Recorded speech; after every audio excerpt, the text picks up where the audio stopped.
Winter is a time of frigid death. The cold temperatures cause the ground to freeze, preventing plant life from growing, and keeping many creatures locked underground. Many of the birds have migrated south to warmer weather.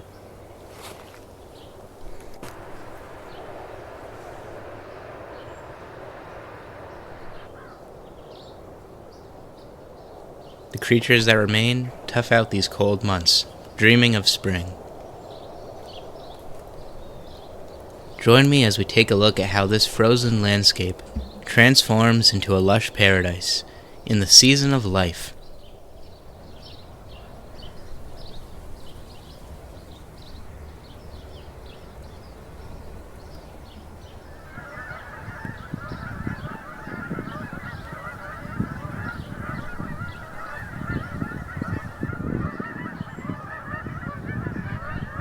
In early March, change is in the air. The days grow longer, and the temperatures begin to rise. This, however, is a gradual change that will take several months to reach completion. The first few weeks of spring are often cold with brutal winds.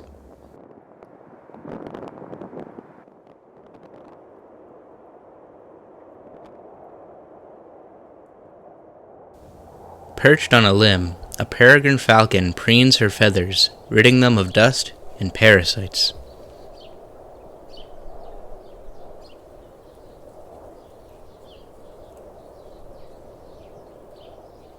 On the next branch over, the smaller male stretches his wings, preparing to go out and hunt. These falcons are the fastest birds in the world, reaching speeds of up to 240 miles per hour. This predatory bird uses his excellent vision to spot prey. Waterfowl activity is high, with different species migrating back and forth.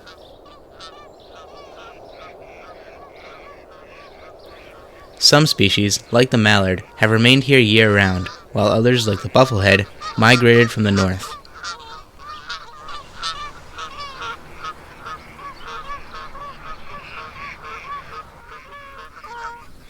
Later on in the day, the male can be seen feeding underneath the bridge. He has caught some sort of bird that is now unrecognizable.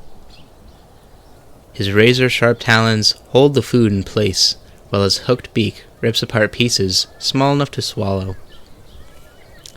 While this may look gruesome, it is of extreme importance to this ecosystem.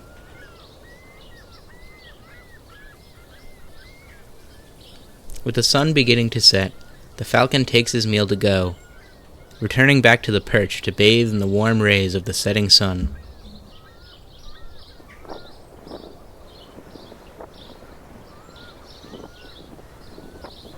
Snowdrop lilies are the first flowers to blossom, with some popping up even while snow is on the ground. Originally from Europe, these flowers have been naturalized in the temperate deciduous forests of our eastern states. The ice and snow that coated the ground begins to thaw and run off into the river. These rivers flow into our lakes and reservoirs. Combined with frequent rainstorms, this provides for more open water for waterfowl and fish.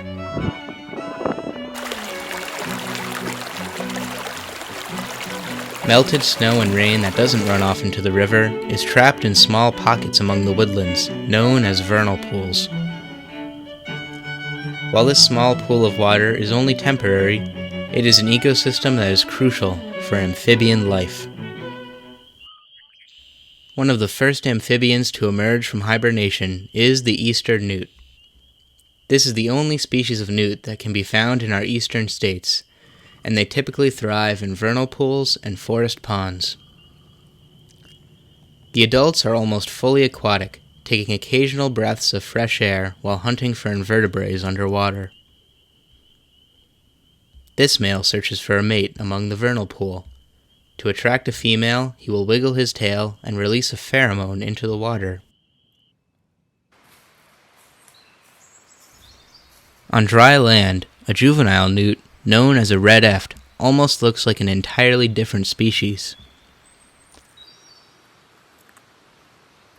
Once they have grown out of their gills, the efts leave the water and set out into the leaf litter to live on the land for 2 to 3 years. Here they will prey on small invertebrates and take refuge under logs. The F's bright orange coloration serves as a warning to predators of their toxicity. The eastern newt has poisonous toxins in its skin, which they secrete when threatened.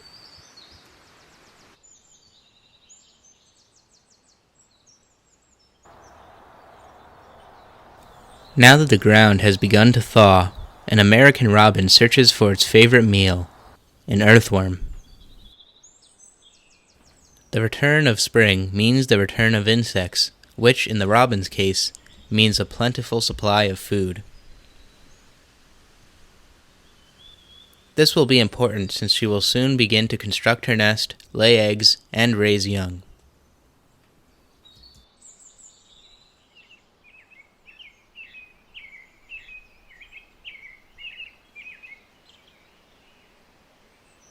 Many people often associate the call of the robin to be the first sign of spring.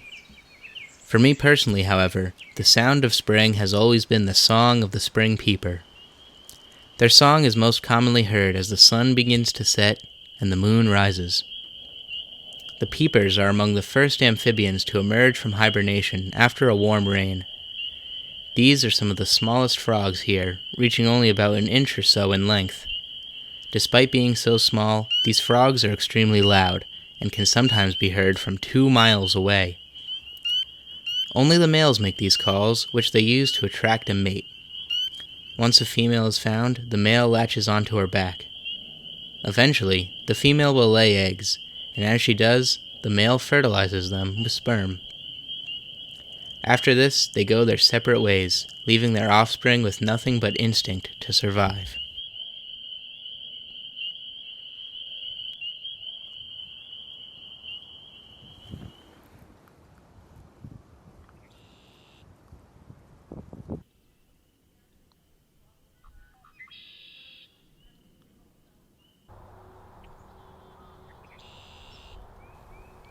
A secluded pine forest overlooking a lake provides the perfect nesting habitat for one of our most iconic birds, the bald eagle. The eagle is solitary for most of the year. However, these monogamous birds will pair up with the same mate every spring to breed, construct a nest, and raise their young. Once completed, they will use the same nest year after year, constantly repairing it as time goes on. These eagles construct the largest nests of any bird, averaging about 4 feet wide and 3 feet tall.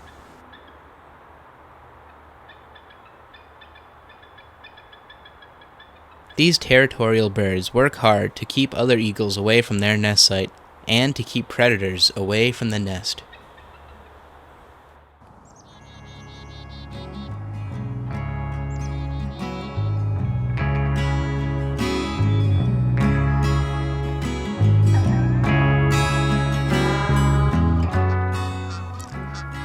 One of the eagle's cousins, the osprey, has returned from their winter vacation.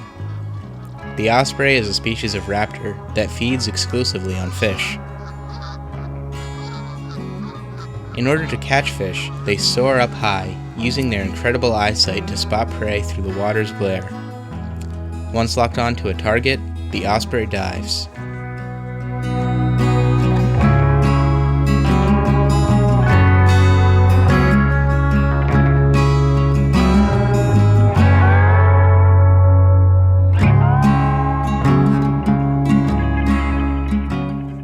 A miss.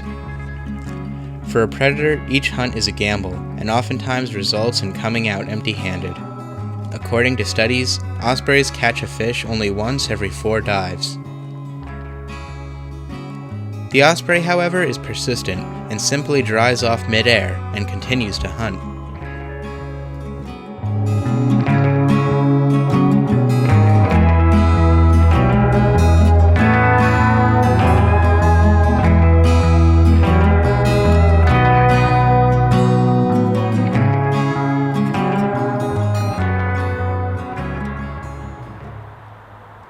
Hunting alongside the vernal pool is a garter snake.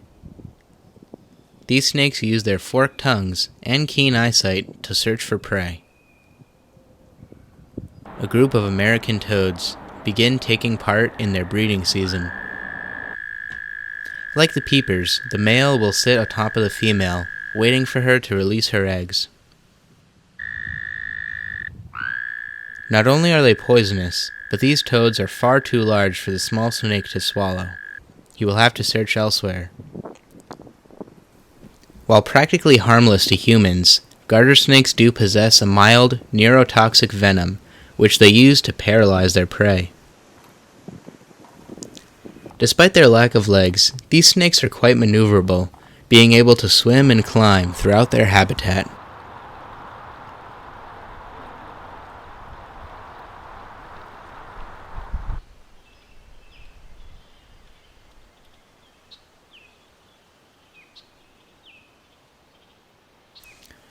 Up in the forest canopy, a time of regrowth is occurring.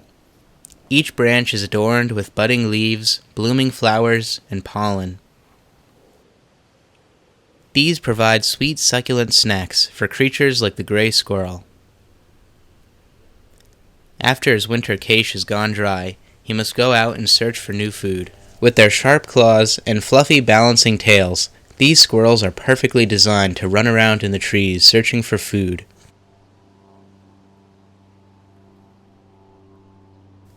With his sharp incisors, the squirrel takes food from a skinny, shaky branch to a more sturdy perch.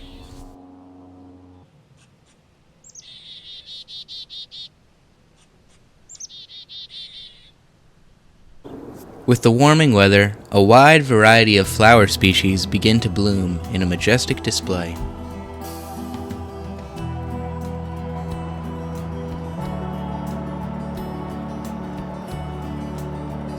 Honeybees and other pollinators suck up the sweet nectar of the flowers. As they do this, they collect little bits of pollen on the back of their legs, which are carried from flower to flower. This is how the flowers reproduce. This is an example of a symbiotic relationship. A symbiotic relationship is a relationship between two organisms where both species benefit.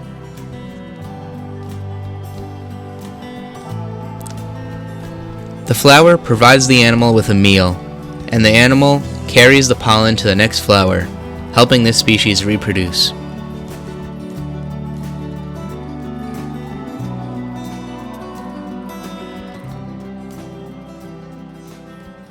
With the warming weather, birds from the south begin returning north.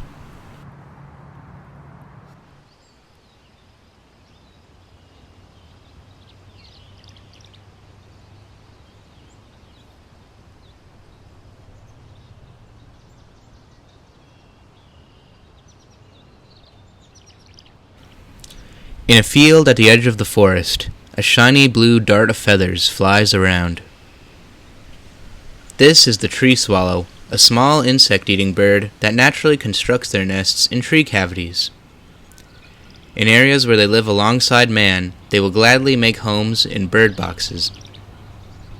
Feeding chicks is a constant job, so both parents must go out and hunt for insects constantly, flying back and forth. Occasionally, they become so frantic that they fly into each other. All this hard work will soon pay off, though, as the young swallows will grow and leave the nest behind to begin the new generation.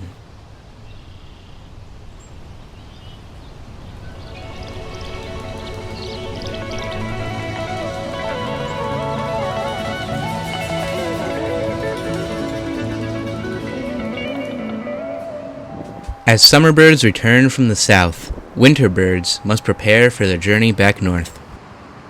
Like this common loon. The loon can be found in large lakes across our northern states. During the winter, these lakes freeze over, and the loons are forced down south. Right now, these loons are hunting, fueling up for the long journey. The white-tailed deer begins to shed its old winter coat. After the long winter, the bucks split off into their own bachelor groups, and the does stick together with the fawns. Some of the female fawns from last year remain with their mothers.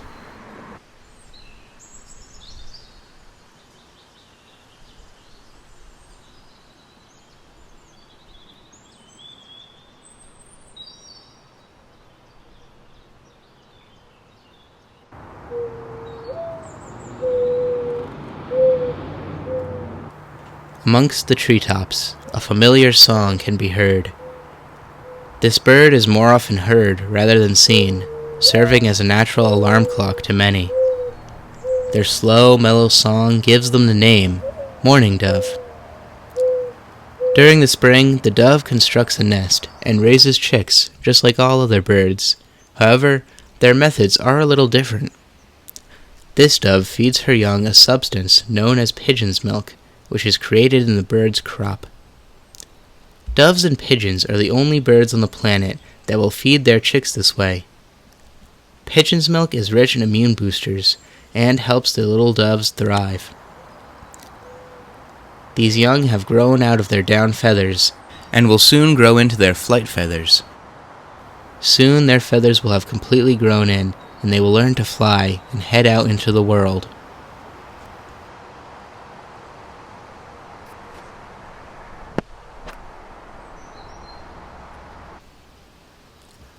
Mourning doves are highly adaptable and thrive amongst mankind. These birds are popular in the suburbs, frequently visiting bird feeders or even moving in with us.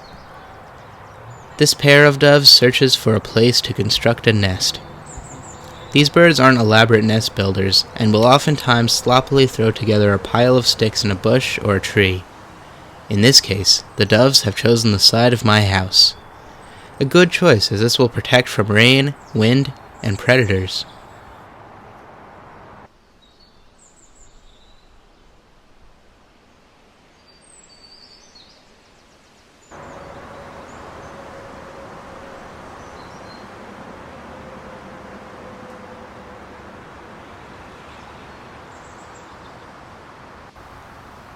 A pair of geese walk throughout the forest, inching closer to the water. Trailing alongside them are tiny little yellow fuzzballs. These are goslings. They left their nest at 2 days of age, following in their parents' footsteps. Like all wild babies, the goslings will spend the summer learning to survive in the wild. To aid them on this journey is their parents, who will watch over them until they reach maturity.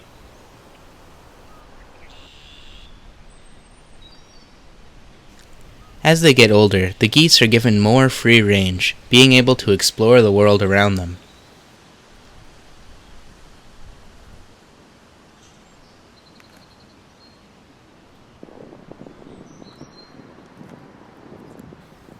Geese feed on various types of aquatic vegetation, as well as grass.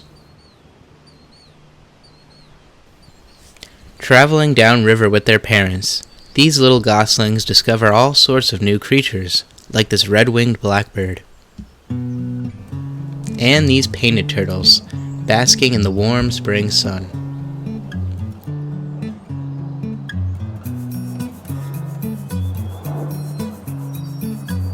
These creatures are cold-blooded, and as such, must take action to regulate their body temperature. If they get too cold, they bask in the sun, and when they get too hot, they retreat into the water. After being spooked from his log, this turtle searches for another basking spot.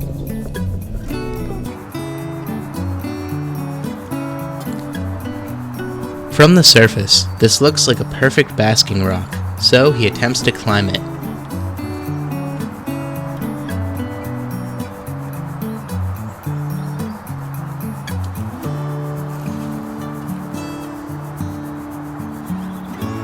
Little does this guy know that this is the shell of his larger, more ferocious relative, the snapping turtle.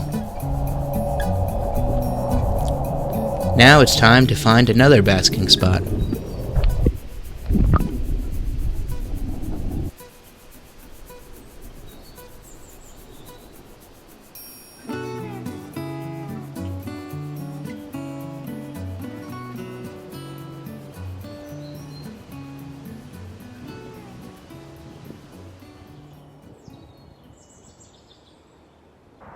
This prehistoric-looking reptile rules the pond.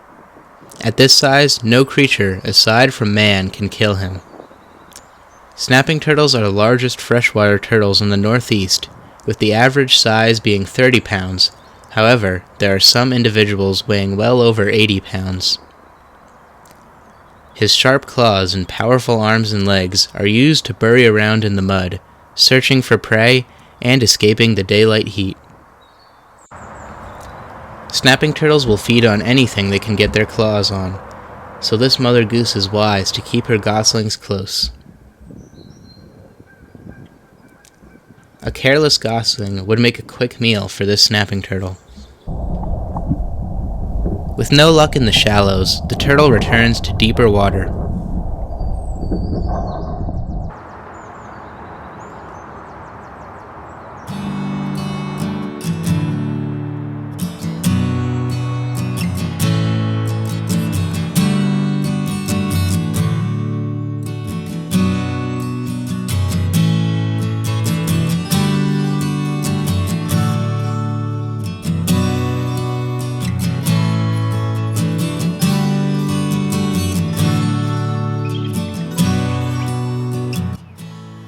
Back at the eagle's nest, two fledglings can be seen awaiting their parents' arrival. While they may look fairly mature, they cannot yet fly, and as such, cannot hunt for themselves. Like the little doves, they will soon grow in their flight feathers and learn to soar the skies just like their mom and dad.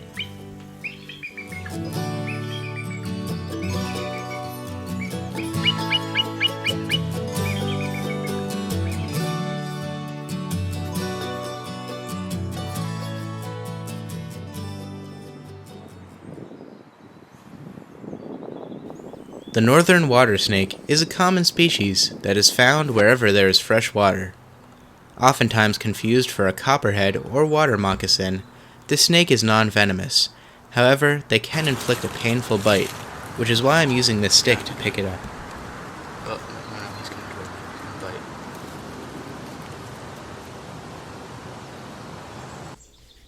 Even though he is non-venomous, this water snake will do everything in its power to try and convince me that it is.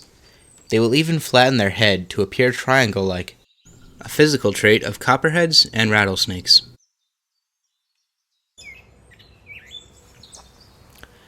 By May, the trees are completely green. These days are long and the weather is warm.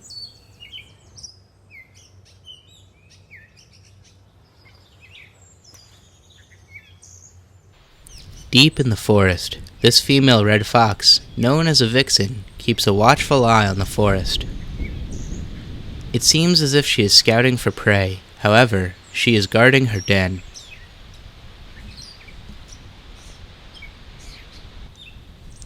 This family consists of a father, a mother, and several kits.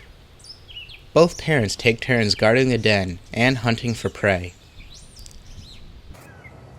On a warm evening, a young red fox kit emerges from the underground den, quite possibly for the first time. The world is full of new sights, scents, and sounds.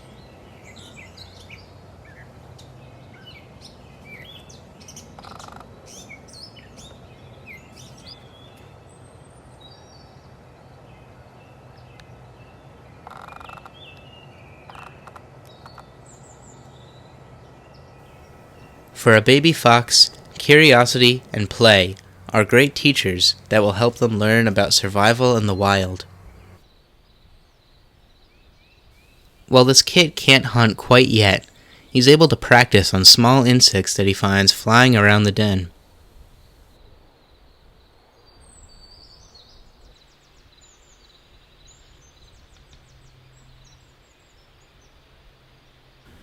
Not only do the parents provide the kits with food and shelter, but they also find time to play.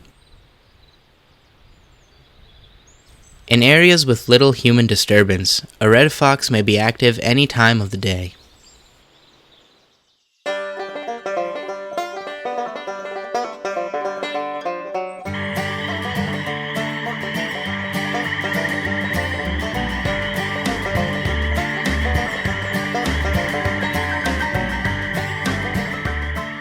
The nights, while shorter, are now extremely active and loud.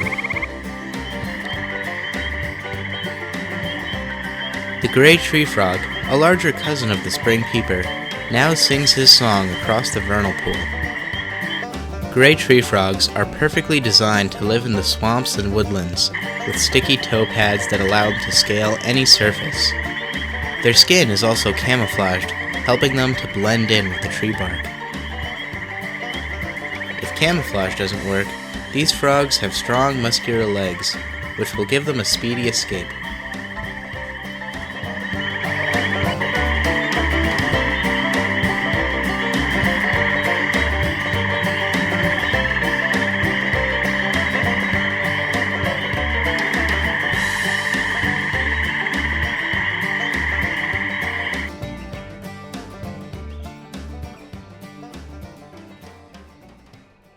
At the fox den, the kits eagerly await the arrival of their mother.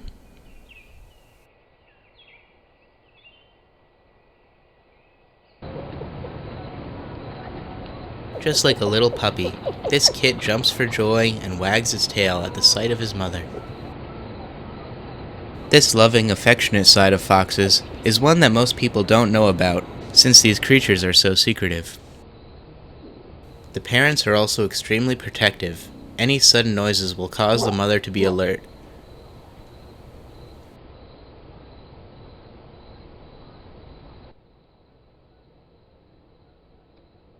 She sends the kit off to the den as she runs away, luring the potential threat away.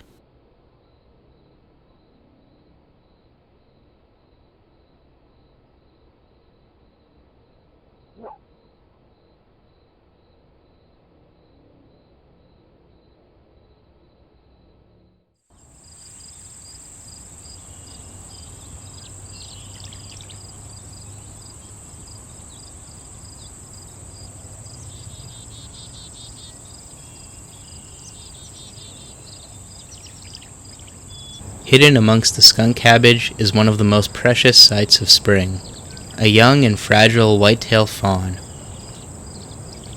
This fawn is a couple weeks old and was able to stand up 10 minutes after birth and can walk within 6 hours. Being a prey species, the fawns must be fully equipped to survive the wild world. The speckled coat helps this little deer camouflage on the forest floor. He is only beginning to forage, tasting food for the first time in its life. Up until this point, the fawn had only been fed its mother's milk, which will still sustain it throughout the summer and sometimes into the fall.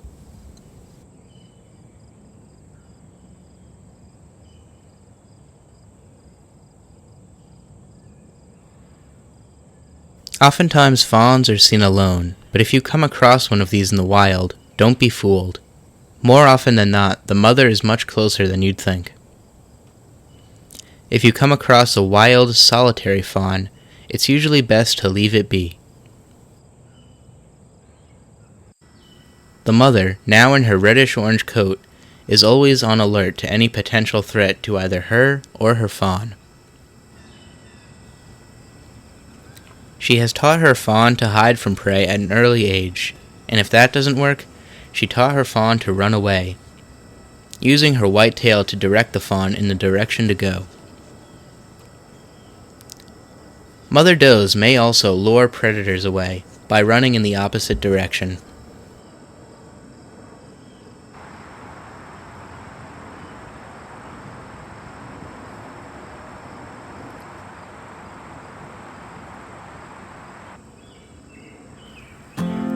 For the fawn, kit, and gosling, life is uncertain, especially in the wild. The warm, comforting world of spring that they were born into will change in a matter of months. For now, summer is on the horizon, a time of learning, where they will be tested.